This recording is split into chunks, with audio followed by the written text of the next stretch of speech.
Hello mga ka-agri, welcome back to my channel. Ito na naman tayo, nagkita-kita naman mga ka-agri. Ngayon may mga ka-agri, ipapakita ko lang mga ka-agri yung binigay ng kaibigan ko na Madre de Agua at magtatanim tayo. Ito mga ka-agri, ang dami. Yan.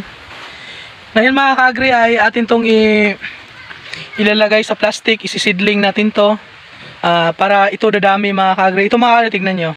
Yan mga ka-agri, yan binigay ng kaibigan ko na nagmamanukan dati, ngayon wala na. Pinutol niya yung mga Madre de Agua niya mga ka-agri at para sumibol ulit. Yan, yung puno mga ka-agri binigay sa atin at itatanim natin to mga ka-agri, ay ilalagay natin sa plastic at isisidling natin. Dahil kaninang umaga ko pa ito nakuha, binabad ko muna sa tubig yung dulo para hindi na madaling mamatay or hindi siya tutuyo at lagi pa rin may tubig na nasisip-sip niya. Ngayon mga ka-agri ay gagawin natin mga ka-agri, ilalagay natin sa plastic to at putol-putulin natin to ng mga 2 tangkal siguro mga ka-agri. Yan, tapos ilalagay natin sa plastic. Tara mga ka-agri, gawin na natin. Ito mga ka-agri yung ginamit ko, simpleng lupa lang. Yan, at may ng kahoy na pinagtabasan mga ka-agri, yung kinain sa pinagtabasan na kahoy. Yan, hinalo ko lang mga ka-agri para mataba-taba konti. Kaya mga ka-agri, haluin na natin to, i-mix natin para ilagay natin dito sa plastic mga ka-agri dito. Para yon dito natin ilagay. Tara mga ka-agri, halo natin.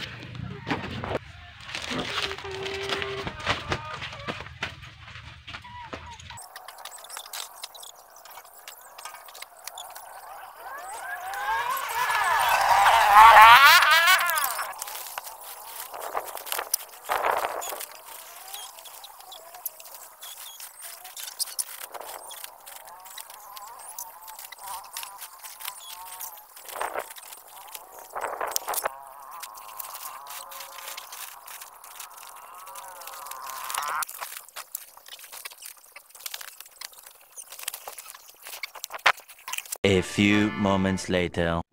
Yun mga ka-agri ay natapos na tayo mag-repack ng paglalagyan natin ng Madre de Agua.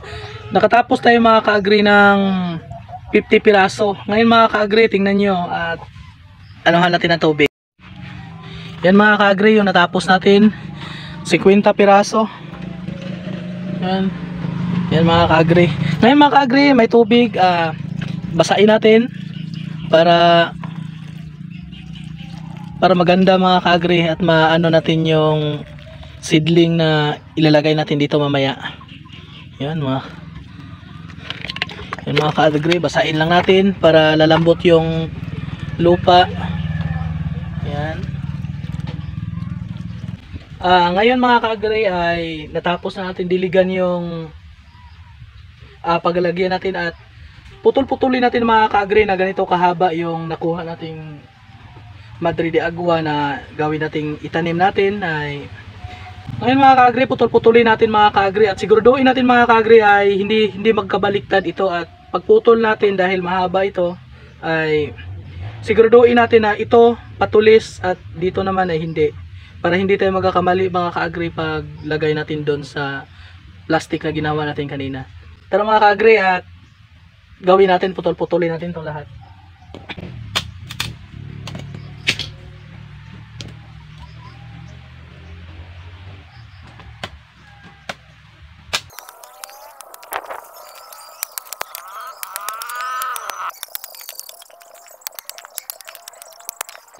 Hello mga ka-agri, ngayon natapos natin na putol-putol to mga ka-agri. At kunting tips lang mga ka-agri, kung kayo magputol mga ka-agri, sa mga wala pang alam mga ka-agri, dapat dito kayo magputol, at dahil dito yon tutubo yung mga salingsing sa Bisaya pa mga ka-agri dito. Ayan, magtira kayo ng mga kahit 3 ganito. Yan, para dito tutubo mga ka-agri. Ngayon mga ka-agri, ilagay natin doon sa ginawa natin plastic kanina. Ganito lang mga ka-agri. Yan, dito. Yan dito. Ilalagay natin mga ka-agri. Yan. Tapos dito. Yan mga. Yan.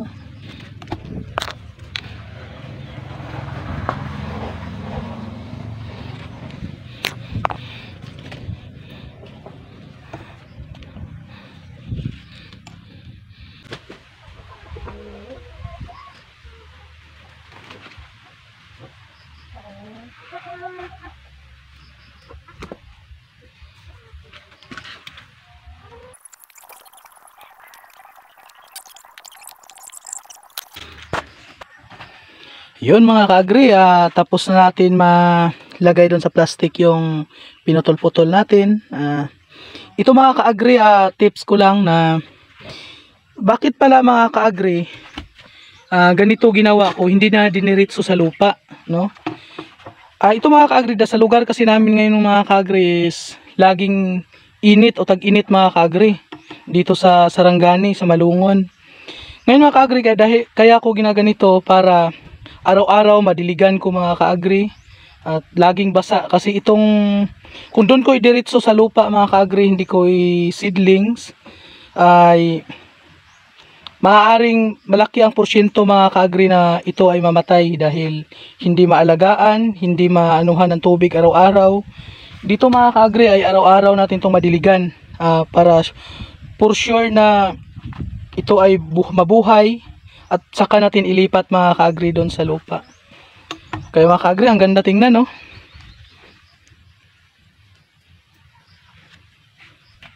Tapos ito mga ka-agri ay ito yung tira natin or yung malalaki at yung dulo yung mga ka-agri is malalaki, hindi ko na nilalagay doon, sinasama doon, at yung dulo.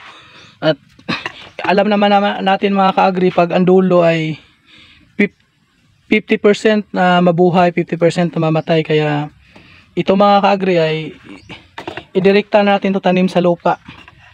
Ayan, yung mga malalaki. Yung malalaki at yung dulo. Ayun mga ka-agri, tapos na tayo gumawa ng taniman ng Madre de Agua. Yun, tapos na.